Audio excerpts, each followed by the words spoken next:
السلام علیکم ورحمۃ اللہ۔ ان الحمد للہ والصلاة والسلام علی رسول اللہ۔ آج کا ہمارا سبق ہے سورۃ الملک کی آیت نمبر 13 سے 15 تک کا ترجمہ۔ کون جڑا جانے راز دلاں دے، آئیے دیکھتے ہیں کون ہے وہ۔ چلتے ہیں ترجمے کی جانب۔ اعوذ باللہ من الشیطان الرجیم، بسم اللہ الرحمن الرحیم۔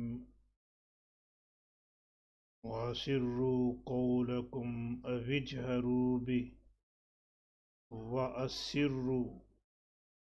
اسر اس نے چھپایا، یسر وہ چھپاتا ہے۔ اسر امر ہے، وا اور اسر تم چھپاؤ، قولکم قول بات، کم اپنی، قولکم اپنی بات کو، وَأَسِرُّوا قَوْلَكُمْ اور چھپاؤ تم اپنی بات کو، یعنی تم ایستا بات کرو، او یا اجہرو جہرا اس نے بلند کیا، یجہرو وہ بلند کرتا ہے، اور یہ ہے اجہرو اسی سے امر ہے، اجہر تو بلند کر، اجہرو تم بلند کرو، او یا اجہرو تم بلند کرو، بی کو، ہی اس کو، ہی کی ضمیر جا رہی ہے قول کی طرف، اس کو یعنی بات کو، وَأَسِرُّوا قَوْلَكُمْ اور چھپاؤ تم اپنی بات کو، اَوِجْهَرُوا یا بلند کرو، بِهِ اس کو، إِنَّهُ عَلِيمٌ بِذَاتِ الصُّدُورِ، إِنَّ بے شک وہ، انہو بے شک وہ، حقیقت ہے کہ وہ، علیم خوب جاننے والا ہے، سب کچھ جاننے والا ہے، بذات الصدور بھی کو ذات والی، الصدور صدر کی جمع ہے سینوں، ذات الصدور سینوں والی، مرکب بن رہا ہے اضافی، بی کو ذات والی، الصدور سینوں، بذات الصدور سینوں کی کو، سینوں والی کو، یعنی جو سینوں کے اندر راز ہے نا چھپے ہوئے، اللہ تبارک و تعالی اس کو بھی جانتے ہیں۔ نہیں چاہے تم بات چھپا کے کرو یا بلند آواز میں کرو، جی اللہ تبارک و تعالیٰ کو اس کا علم ہے، اور اللہ تبارک تعالیٰ تو وہ ہے کہ جس کو سینوں کے رازوں کا بھی پتہ ہے،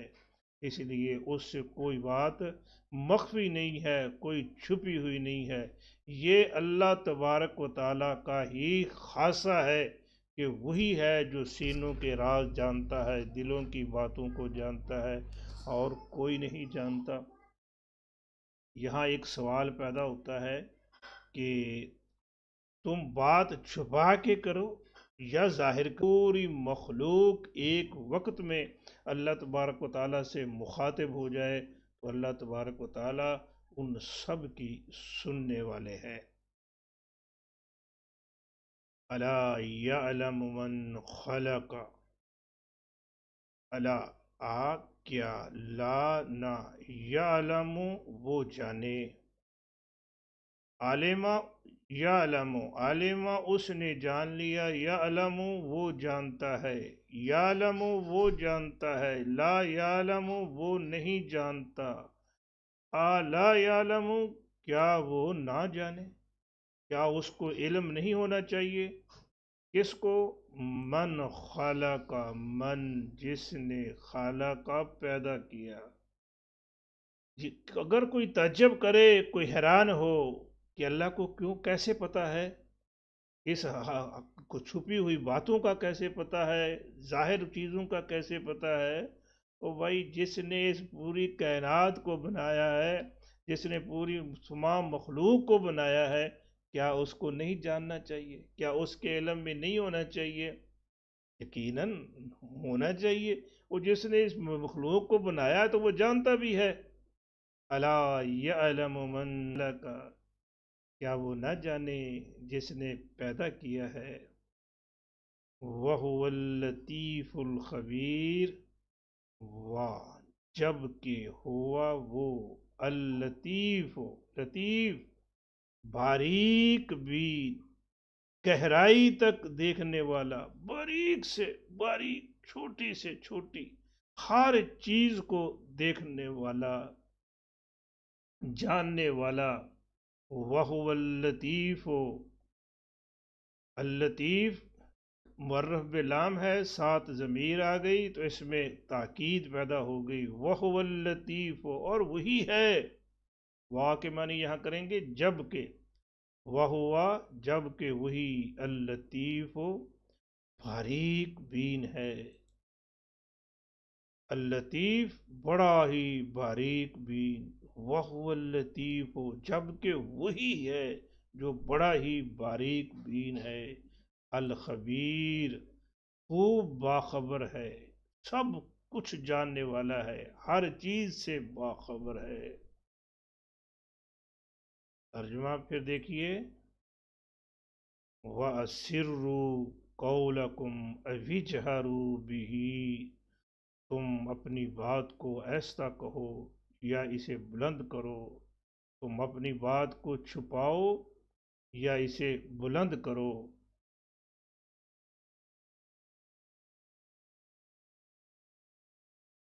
اِنَّهُ عَلِیمٌ بِذَاتِ الصُّدُورِ،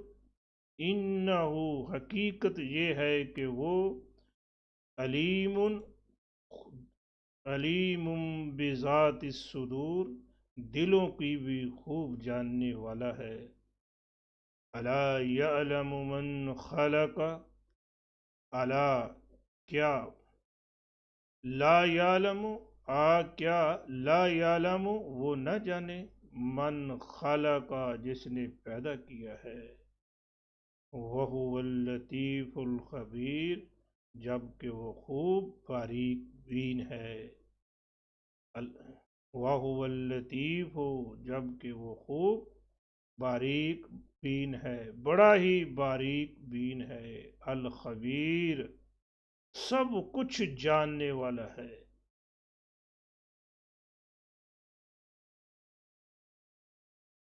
اس آیت کے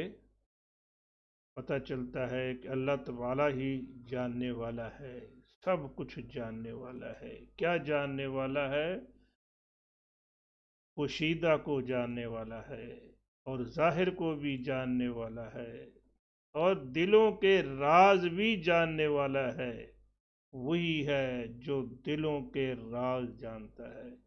اللہ کے علاوہ اور کوئی نہیں ہے۔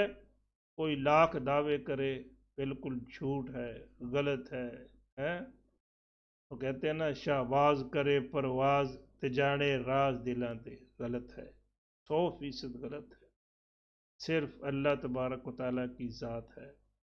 جو جانتی ہے دلوں کی باتیں، جو پوشیدہ کو بھی جانتی ہے، ظاہر کو بھی جانتی ہے، دلوں کے رازوں کو بھی جانتی ہے۔ اللہ تبارک و تعالیٰ کے علاوہ کوئی اور قطعاً ایسا نہیں ہے جو دلوں کی باتوں کو جانتا ہو، جو چھپی ہوئی چیز کو جانتا ہو۔ ظاہر کو بھی جانتا ہے تو وہ بھی ایک لمیٹڈ، محدود حد تک ہے۔ هو الذی جعل لکم الارض ذلولا، هو الذی، ہوا وہ، الذی وہ جس نے، هو الذی وہی ہے وہ جس نے، جعل لکم جعل بنایا، لکم لا لیے، کم تمہارے، جعل لکم بنایا تمہارے لیے، هو الذی جعل لکم وہی ہے جس نے بنایا تمہارے لیے، الارض زمین کو، ذلولا نرم، شروع کی آیات میں اللہ تبارک و تعالیٰ نے فرمایا تبارک الذی بیدہ الملک، اللہ تبارک و تعالیٰ کی قدرتوں کو بیان کیا گیا تھا، اب دوبارہ سے پھر اللہ تبارک و تعالیٰ کی طاقت کے، اس کی قدرتوں کے تذکرے شروع ہو گئے۔ تو یوں کہیے وہ الذی، وہی ہے، یعنی بابرکت ہے، وہی وہ بابرکت ذات ہے جس نے بنایا تمہارے لیے زمین کو نرم۔ یہ اللہ تبارک و تعالیٰ کا ہم پر کتنا بڑا احسان ہے کہ زمین جو ہے ہمارے لیے نرم بنا دی ہے، ہم کھیتی باڑی بھی کرتے ہیں، یہاں بلڈنگیں بھی تعمیر ہوتی ہیں، دریا اور نہریں بھی بنتے ہیں، جی اپنی ضرورت کے مطابق اس میں کام کر لیتے ہیں۔ اگر زمین یہ سخت ہی ہوتی، پتھر ہی ہوتے تو کیا بنتا؟ کئی علاقے ایسے ہیں وہ دور تک پورے کے پورے علاقے ایسے پتھر ہی پتھر، سخت سخت، انتہائی سخت۔ یہ کشمیر کا علاقہ، بلوچ کا علاقہ، وہاں دور تک چلے جائیں تو ایسے ایک جیسے پورا پتھر ہی ایک پڑا ہے سارے علاقے پر، ایسے سخت علاقے ہیں۔ تو اللہ تبارک و تعالیٰ نے زمین کو نرم کیا ہے، یہ اس کا مالک کا ہمارے اوپر بڑا ہی کرم ہے اور احسان ہے۔ فمشو فی مناکبہا، فا پس، امشو چلو، فمشو اس کو الگ پڑھیں گے تو یہ الف کے نیچے کسر لگا کے پڑھیں گے، فا پس، امشو چلو، مشا یمشی، مشا یمشی، مشا وہ چلا، یمشی وہ چلتا ہے، اور امشو اس سے امر ہے، فمشو پس چلو، فی مناکبہا، فی میں، مناکبہا، مناکب کندھے کو کہتے ہیں، منکب کہتے ہیں کندھے کو، اور مناکب جمع ہے کندھوں۔ ہا اس کے، ہا کی ضمیر جا رہی ہے ارض کی طرف، زمین کی طرف، فی مناکبہا اس کے کندھوں میں، اس کے کندھوں پر، فمشو فی مناکبہا تو چلو اس کے کندھوں پر۔ اس کے کندھوں سے مراد یہ ذرا اس کا ہمیں یہاں اتنا اندازہ نہیں ہوتا، پہاڑی علاقوں میں ذرا جائے نا تو ان لوگوں کے جو راستے ہوتے ہیں پہاڑوں سے گزرنے کے، تو پہاڑوں کی سائڈوں پر راستے بنے ہوتے ہیں، اوپر بھی چڑھنا ہو پہاڑ کے اوپر تو گھوم کے چکر لگا کے سائڈوں پر سے ہو کر اوپر چڑھتے ہیں۔ تو یہ سائڈیں ہوتی ہیں نا پہاڑوں کی، ان کو کہا گیا ہے پہاڑ، زمین کے کندھے، زمین کے کنارے۔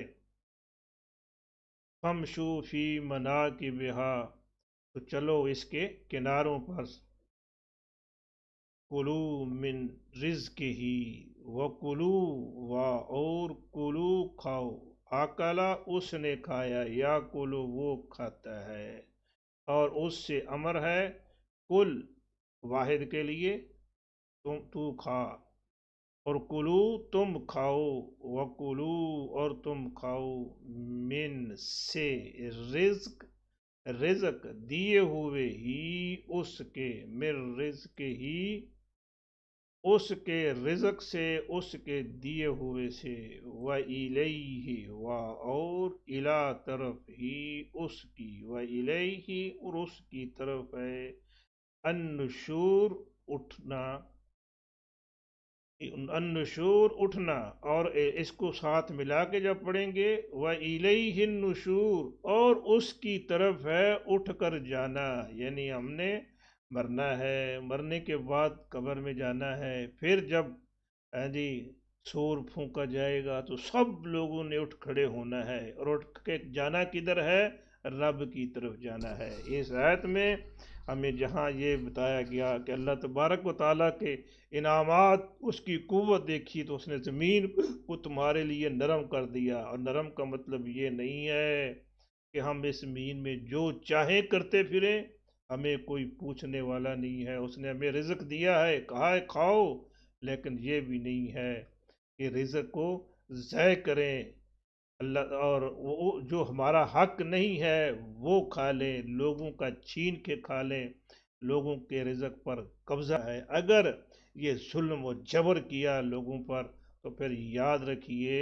وَإِلَيْهِ النُّشُورُ اس کی طرف اٹھ کے جانا ہے، رب کے سامنے پیش ہونا ہے، اس سب کا جواب دینا ہے۔ جہاں اللہ تبارک و تعالیٰ نے یہ نعمتیں دی ہیں، وہاں فوری یہ بھی بندے کو ذہن نشین کرا دیا ہے کہ احتیاط کرنا، کہیں تیرا پاؤں پھسل نہ جائے، ادھر ادھر نہ ہو جائے، لوگوں کے مال پر قبضہ نہ کر لینا، حرام نہ کھا لینا، جو حلال ہے وہی کھانا، جس کو میں نے تیرے لیے حلال کیا ہے نا اسی کو کھانا ہے۔ کیوں کہ تو نے آنا ہے میرے پاس، میرے سامنے پیش ہونا ہے۔ یہ دیکھیے ترجمہ، وہ الذی، وہی ہے وہ جس نے جعل لکم الارض ذلولا، بنایا تمہارے لیے زمین کو نرم، فمشو فی مناکبہا، پس چلو اس کے کناروں پر، وکلو، اور کھاؤ، من رزق ہی، اس کے دیے ہوئے سے، وَإِلَيْهِ النُّشُورُ، اور اسی کی طرف لوٹ کر جانا ہے۔ بابرکت ہے وہ ذات جس نے زمین کو بنایا ہمارے لیے نرم، اور اس کے کندھے پر چلنے کا ہمیں حکم دیا کہ چلیں تو اس کے کناروں پر سے گزر جائیں۔ پہاڑوں کے اوپر چڑھنا مشکل ہوتا ہے، پہاڑی علاقوں کو دیکھیں نا، یا کبھی پہاڑوں کی طرف گئے ہوں تو دیکھا ہوگا کہ پہاڑوں پر چڑھنے کے لیے سائڈوں پر سے گزر کے جاتے ہیں۔ یہ مناکب پہاڑوں زمین کے کندھے ہیں۔ اللہ کا دیا ہوا کھائیں، لیکن اس میں اسراف نہ کریں، اس کو ضائع نہ کریں، اور اپنا ہی کھائیں جو اپنے حصے کا ہے، لوگوں کا حصہ چھیننے کی کوشش نہ کیجیے۔ اور اس بات کو ہمیشہ ذہن میں رکھنا چاہیے کہ ہم نے اپنے رب کے سامنے پیش ہونا ہے، اللہ کے دربار میں حاضری ہوگی، اور جو پھر دنیا پہ کیا ہے اس کا جواب دینا ہوگا۔ جہاں اللہ کی نعمتوں کے تذکرے ہیں تو ساتھ ساتھ اللہ تبارک و تعالیٰ بندے کو وار بھی کرتا ہے، خبردار بھی کرتا ہے کہ قدم احتیاط سے اٹھانا ہے۔ یہ نہیں ہے اس کو کوئی سمجھ لے بھی یہ دنیا زندگی کون سی بار بار ملنی ہے، انجوائے کریں، انجوائے کریں، لیکن اللہ کی حدود کے اندر رہ کر کریں۔ وما توفیقی الا باللہ۔